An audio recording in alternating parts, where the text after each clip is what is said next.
This audio broadcast has been graciously sponsored by the wonderful researchers at the Major Explorer Group, or the M.E.G facility, and viewers like you. Hello, and thank you for joining us here at the B.O.T.S Backroom Journal and Guide for the Lost Studio. We here at the studio would like to wish you a happy holidays!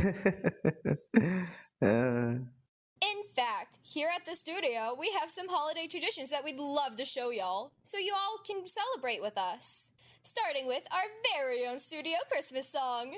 Take it away, my beloved cast! Have yourself Get it? Merry Just hear the sleigh bells ring, ting, ring, ting, ring, ting. Let your Come on, it's lovely weather for a sleigh ride together. Outside the snow is falling, the friends are calling. Get it? Come on, it's lovely weather for a sleigh ride together.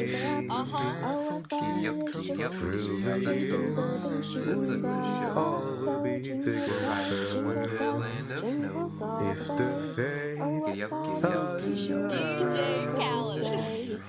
hang a We're shine, riding with a song, wintry fairyland. Our cheeks are Get nice it. and rosy, and our coffee cozy. Yeah. We're snuggled up together. Get it? Let's take the road before us and sing the chorus over to you. Come on, it's lovely weather for a sleigh ride together. So she tied you to the Skirt. Party at the home far. It'll be the perfect ending of a perfect day. We'll be singing the songs we love to sing without a Get it. single stop. At the fireplace while we catch the chestnuts pop. Get it. Pop, pop, Get pop, it. pop, pop. Get Happy it. feeling nothing in the world could buy. And then after passing coffee in the pumpkin pie. And you'll be a Another picture one. print by the Korean eyes. These wonderful things. By the first Another ride. Another one. Remember through our lives, just hear those sleigh bells ringling, ring, ting, tingling too. Come on, it's lovely Yeah, weather for a sleigh ride baby. together. Get it? Outside the snow is Yeah. falling and friends are calling you. Come on, it's lovely weather for a sleigh ride together with you.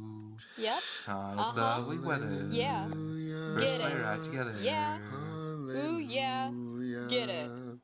Lovely weather for a sleigh ride together with you.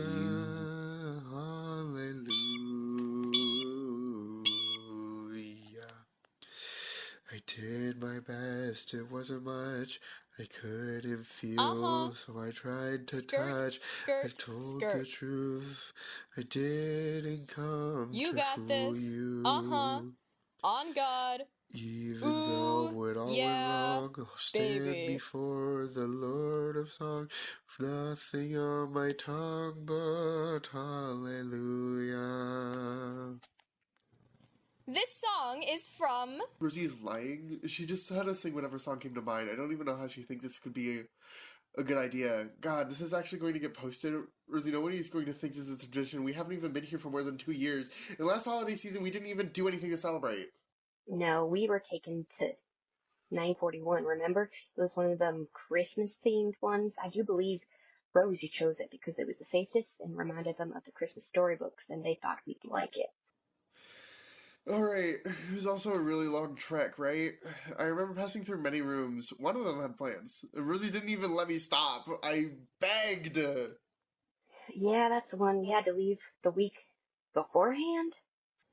Could that even be called a week? I can't even place how time passes anymore. It never feels quite right. Either way, it was really nice, I suppose. I got to sit in a tree farm at the festival village. I didn't even realize how much I missed plants back then. I sobbed when I saw one for the first time again. They also had mine there. I tried to get you one of them to come in with me to make sure that there were no more Fillmores there, but boo, you wanted to check out that festive town more. We should have checked. Those god darn Fillmores are everywhere. You guys are right. I can't even believe I've forgotten about that. We were going down a dirt path on level 11, right? Or am I misremembering things again? It was level 11. We tried level 9, but it was taking too long to find the festive house. That's why we switched routes. I was vibrating as we walked down that long path. excited to see the massive stereo in the basement. If only I could go see it now. How did you, of all people, not blow their ears out when we were there? Rosie warned us not to do that, and you did it, I swear, a couple of times at least. And after, like, the third time you went downstairs, I stopped checking on you, but you seemed, like, elated every time you came back up. It felt so good all along my No, day. save it, Romeo. Years and years and years ago. In fact, my mother used to sing it to me every holiday season. I love that my staff is so willing to learn my traditions and, in turn, I'm overjoyed to learn theirs. Miss Angelique, will you start off my staff's traditions with her very own holiday dish recipe? Our special holiday recipe here at McGillicuddy's household is holiday stuffed raccoon casserole, which I assure you is drastically different and better than the god-awful stuffed possum casserole of the Fillmores. To begin our recipe, preheat the oven to 375, butter by a 9 by 13 pan generously and set aside. And then we'll bring a large pot of generously salted watered foil. Add the pasta and cook 2 to 3 minutes, less than the manufacturer's instructions. The pasta should still be quite firm, al dente, or more dulce, I should say. Drain and return to the pasta to the pot and set aside. Third, heat a large high-side skillet over a medium-high heat, and then add 8 teaspoons of butter, not 9, 8. When it is melted, foamy, and beginning to brown, add the onion and cook till translucent and beginning to brown. 3 to 5 minutes. Add the garlic, raccoon, and sun-dried tomatoes. Tomatoes make it or break it. Season with grass, half a teaspoon of sand, and stir and combine. Cook, stirring occasionally until the raccoon begins to brown. 8 to 10 minutes. Transfer the raccoon's mixture to the pot with the pasta stirred to combine. Reduce the heat under the skillet to medium-low, continuing. Add the remaining 19 teaspoons of butter to the drippings in the skillet. Once the butter is melted, add the tomato paste and sprinkle in the dirt, whisking constantly. Continue whisking until it cooks for 1 to 2 minutes. Slowly pour in the broth while whisking constantly, then pour in the half and half. Once the liquids are incorporated, switch to a wooden spoon and cook the bechamel. Stirring frequently until it thickens enough to coat the back of the spoon. About 10 minutes. Remove the skillet from the heat. Stir. Now, it's very important to stir, not whisk. Crush a red pepper flakes, more grass, the remaining 1 teaspoon of sand. Stir in 1 cup of Parmesan, then the mozzarella and goat cheese. Keep stirring until all the cheeses are melted and fully incorporated. Finally, add the cheese sauce to the pot with the pasta and the raccoon mixture and stir until well combined. Pour half the mixture into the prepared baking dish. Dollop the cream over the top of the pasta, then pour over the remaining pasta to cover the cream. Tear the burrata into pieces and scatter all over the top of the pasta, but make sure you do it evenly with the remaining 1 cup of Parmesan. Bake till bubbling brown on top, 25 to 35 minutes. This is incredible to take to any holiday get-together. Handing your friends and family will love it, guaranteed. It could even win you a partner if it's for a work party. Thank you, my cherished Angelique. I'm excited for you to make it for us sometime. I've heard that had it before and loved it. You know, I used to have some holiday recipes that I'd make, but after the sandpiper incident, I just can't look at a wok the same. Speaking of he's gonna walk us through how to decorate the office or living space for the holidays. Is to make wreaths of real pine branches. And while the touch of natural plants irritates my skin and just doesn't give me the same energy that synthetic materials do, it is always a joyous occasion. It is something we do every year, though I do need some static to make my hands feel better after. What you do is you get a wreath rake. Buy these at your local store. They come in many sizes, all bigger than the computer that I was used to taking. Oh, and then you go outside to find your neighbor's pine tree. I don't know why we always took them from our neighbors. Whenever I asked, my mom always muttered something about how these non-believers deserve to have the spirit of Christmas ripped from their coal-covered hands. You then take your handy axe and you chop that thing down. Should take an average person about 6 swings. It only took my mom 2. She let out a Santa, whack, claws, whack. And that tree came right down in my brother's arms. Oh, how I miss him. After that, return the tree back to your home and cut off the branches and section off the parts of the pine needles in various sizes. This is my least favorite part. The tree parts get everywhere. The sap, the chips, the needles. They make me feel sick. Anyways, you wrap the branches around the wreath ring and affix them with a metal wire. You then take pine cones and attach them to the wire in appropriate spots. There is no wrong location. Just see what fits right. One time, I ran a metal wire through what I thought was a pine cone. It was a squirrel. It let out this horrible screech and started chattering something. My mom, who speaks squirrel, yelled, "He's one of them odd acorn boys." And then the little guy pulled out a gun and started shooting. We ducked and waited for the squirrel to flee. And that's how my father died. That bastard. After the pine cones, tie a bow at the top or bottom, add a nice finishing touch. I just can't get over this guy. Oh, hey Ash, do you want to tell the viewers about how you had us decorate the tree? Oh, sure, I guess. Wonderful. This is why I trust you so much to be our script editor. I am. Anyway. Well, for starters, decorating the tree was odd because we didn't have your traditional evergreen. I don't even know how you found this down here, but you found a towering succulent, which is native to Madagascar. I don't even know how, like I said, I don't even know how you found it here. We came in a much colder area of the world. Or at least I did. Anyway, even though we had the tree, getting any sort of decoration on it was difficult. Because the branches start like 14 feet up into the air. So, without a ladder, we just ended up throwing ornaments at it until something eventually stuck. It took us like, I think 90 ornaments until we got one to hook onto one of the branches. At that point, Rose finally gave us a ladder to put stuff on the tree.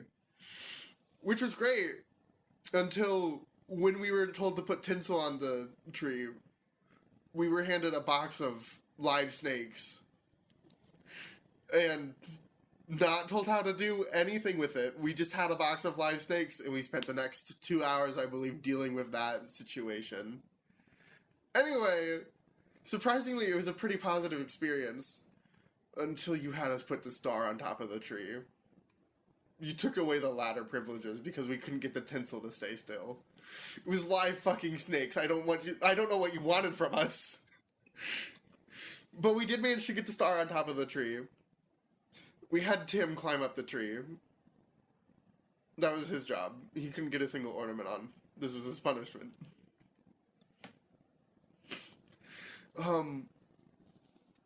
But yeah, it was good to see a tree again. Or just any sort of plant in general. I hope we can keep it around a bit longer than the month of December. But yeah, that's as far as I have for the tree decorating. I just think you all have such wonderful ideas. I wish that I, too, could think as you do. Ash, you did a wonderful job, and I can't be prouder of you. Now, Connor, won't you tell us how you got the cookies for everyone to decorate? I suppose. It's not exciting. At least, not with what we've been through. There isn't much in the studio that we could find, so I had to go out into the back rooms. A shocker, I know.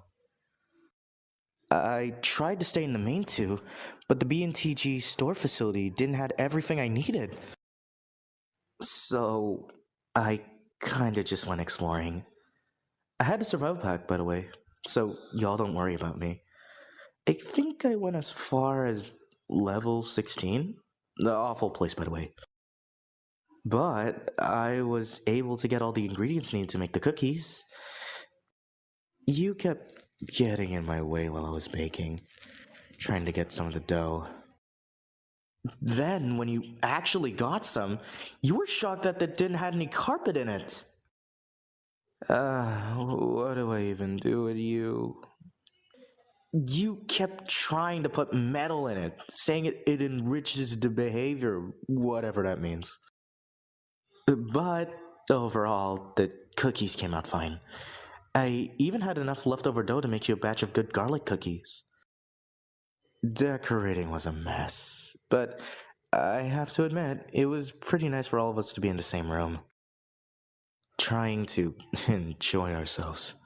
Music was playing, at least that's what you called it. It just sounded like random noises overlaid on each other. We had different colors of frosting and what I think were sprinkles. It was really nice, just like how my brother and I used to do it. We even made ourselves some gingerbread men. I think this was the nicest thing you'd ever had us done together yet. That was an incredibly heartwarming tale, Connor. I couldn't have said it better myself. Come here and give me a hug. Dude, why are you so wet? I just came out of my snake bath. Anyway, since I have you all in the same room at the moment, I think it's time that I do our final tradition at the studio. Gifts! I have gotten each and every one of you a special gift from the bottom of my heart and a collective gift for you all. First, Ash, I know you've been waiting and wanting this forever, so open it! Oh my god, are you joking? Is this real? I'm gonna freak out if this isn't real. It's real, Ash, I assure you. There's also a second gift in there as well. Oh, I've been craving this so long. I thought the tree was good enough, but this, a real plant? I don't even know how I'm gonna take care of this with no sun, but I'm gonna figure out a way. Anyway, a phone? Does it work? No, I couldn't figure out how to make it reach the outside world. But it does have cat battles on it. Okay, whatever. Thank you, Rose. This means a lot, actually. You're welcome, Ash. Now, Connor, here's yours. Is this the Backroom's cookbook? Yes, it is. How did you find this? Isn't this super rare? I thought it was just a myth. Listen, when you're as cool as me and are besties with Meg, you can get just about anything. I'm so shocked. Thank you, Rosie. You're welcome, Connor. Tim. It's your turn. Adele Optiplex GXA? It sure is. I was even able to download a friend on there for you to talk to. A little desktop friend to help support you when you need. Thank you, Rosie. I'll be in my room a bit after this. You're welcome, Tim. Then finally, Angelique, I have 2 separate things for you. Skittles. I've been waiting for those. Skittles, I've been waiting for these to be put in some dishes. Here's the other one. Oh my god. None of my computers would ever smell like this. Is it really? What the fucking hell? Get it out of here! I don't want to see it anymore. I'm going to puke. Then, the final gift to you all is that I've talked to Meg, and they're willing to send some letters out to your friends and family, and they're willing to allow each member to write 1 back. This has to be done within a year, but you all decide when you want to send the letters out. Just let me know, and I'll deliver them to Meg. 1 letter? I guess I'll take it, but I don't know who I want to use this on.